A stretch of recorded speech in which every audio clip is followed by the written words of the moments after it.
नमस्कार दोस्तों, आपका हमारे YouTube चैनल भक्ति ज्ञान त्योहार में स्वागत है। आज मैं आपको धनतेरस की कथा सुनाने जा रही हूँ। अगर आपको ये कथा पसंद आए तो कमेंट बॉक्स में धनवंतरी भगवान और माँ लक्ष्मी की जय अवश्य लिखिए।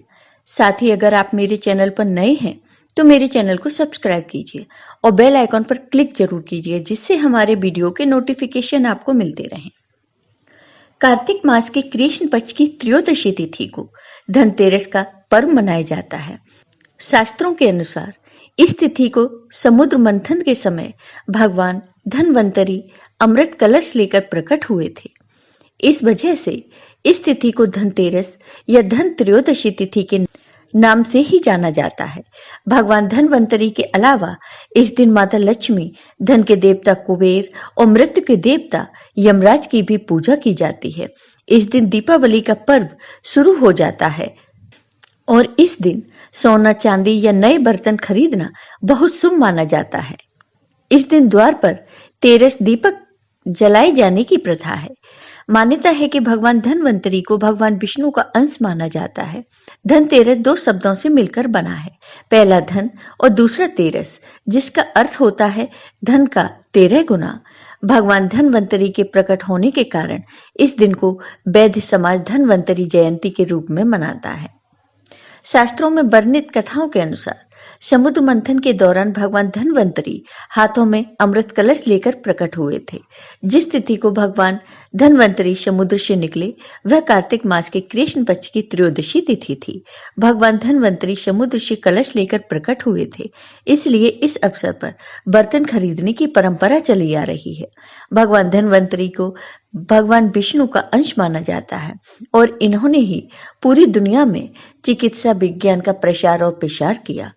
भगवान धनवंतरी के बाद माता लक्ष्मी 2 दिन बाद समुद्र से निकली थी, इसलिए उस दिन दीपावली का पर्व मनाया जाता है।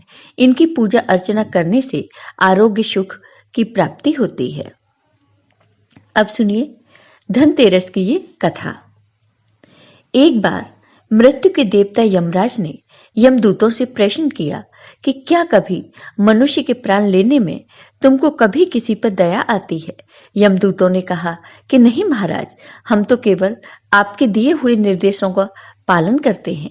फिर यमराज ने कहा कि बेझिझक होकर बताओ कि क्या कभी मनुष्य के प्राण लेने में दया आई? तब एक यमदूत ने कहा कि एक बार ऐसी घटना हुई है जिसको देखकर हृदय पसीज गया। एक दिन हंस नाम का राजा शिकार पर गया था और वह जंगल के रास्ते में भटक गया था और भटकते भटकते दूसरे राजा की सीमा पर चला गया। वहां एक हेमा नाम का शासक था। उसने पड़ोस के राजा का आदर सत्कार किया। उसी दिन राजा की पत्नी ने एक पुत्र को जन्म भी दिया। ज्योतिषों ने ग्रह नक्षत्र के आधार पर बताया कि इस बालक की विवाह के 4 दिन बाद ही मृत्यु हो जाएगी। तब राजा ने आदेश दिया कि इस बालक को यमुना तट पर एक गुफा में ब्रह्मचारी के रूप में रखा जाए और स्त्रियों की परछाई भी वहां तक नहीं पहुंचनी चाहिए। लेकिन विधि के विधान को कुछ और ही मंजूर था। संयोगवश राजा हंस की पुत्री यमुना तट पर चली गई और वहां राजा के पुत्र को देखा। दोनों ने गंधर्व विवाह कर लिया। विवाह के 4 दिन बाद ही राजा के पुत्र की मृत्यु हो गई। तब यमदूत ने कहा कि उस नव विवाहिता का करुण विलाप सुनकर हृदय पसीज गया था। सारी बातें सुनकर यमराज ने कहा कि क्या करें, यह तो विधि का विधान है और मर्यादा में रहते हुए यह काम करना पड़ेगा। यमदूतों ने पूछा कि ऐसा कोई उपाय है जिससे अकाल मृत्यु से बचा जा सके? तब यमराज ने कहा कि धनतेरस के दिन विधि विधान के साथ पूजा अर्चना और दीपदान करने से अकाल मृत्यु नहीं होती। इसी घटना की वजह से धनतेरस के दिन भगवान धनवंतरी और माता लक्ष्मी की पूजा की जाती है और दीपदान किया जाता है। धनतेरस की पूजा विधि। धनतेरस पूजा शाम के समय की जाती है। माँ लक्ष्मी को ताजे फूल और प्रसाद चढ़ाया जाता है। घर में माँ लक्ष्मी के स्वागत के लिए घर के बाहर से अंदर तक कदमों के छोटे छोटे निशान बनाए जाते हैं। लोग पूजा से पहले अपने घरों को भी साफ करते हैं और रंगोली से सजाते हैं। धनतेरस के दिन सुबह साफ सफाई के बाद सूर्योदय से पूर्व स्नान कर साफ या नए वस्त्र पहने, मुख्य द्वार पर रंगोली बनाएं, अपने कार्यस्थल दुकान की भी सफाई करें, वंदनवाल लगाएं, लक्ष्मी जी के पद चिन्ह बनाएं। इस दिन अपने पूजा स्थल में चावल या गेहूं की एक छोटी ढेरी बनाकर उस पर देसी घी का एक दिया जलाकर रखें। फिर माता लक्ष्मी का ध्यान करते हुए 3 बार श्री सूक्त का पाठ करें। मां लक्ष्मी सहित सभी देवी देवताओं को मिठाई या मीठे व्यंजन का भोग लगाएं और फिर इसे परिवार सहित प्रसाद रूप में ग्रहण करें। इससे मां लक्ष्मी की कृपा होगी और आपके जीवन में समृद्धि बनी रहेगी। शुभ मुहूर्त में खरीदारी करें। जो भी खरीदें उसे पहले धनतेरस की पूजा में मां लक्ष्मी को अर्पित करें, फिर इस्तेमाल करना चाहिए। शाम को शुभ मुहूर्त में गणपति जी की पूजा करें, उन्हें जनेऊ, दूर्वा, चंदन, कुमकुम, मौली चढ़ाएं। फिर धन के देवता कुबेर और मां लक्ष्मी की षोडशोपचार विधि से पूजा करें। कुमकुम, हल्दी, अक्षत, भोग अर्पित करें। उत्तर दिशा में देवताओं की पूजा करें। मां लक्ष्मी का पंचामृत से अभिषेक करें।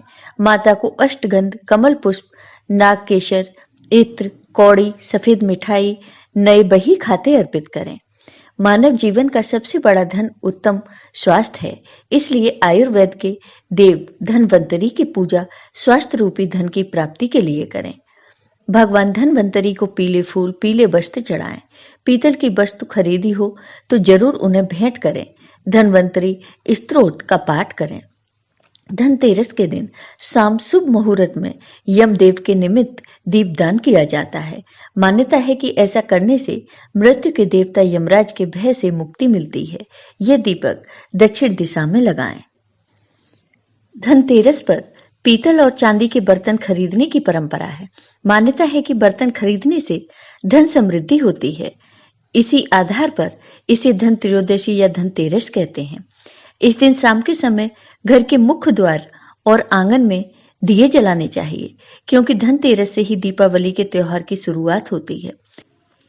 धनतेरस के दिन नई चीजें जैसे सोना, चांदी, पीतल खरीदना बेहद शुभ माना गया है।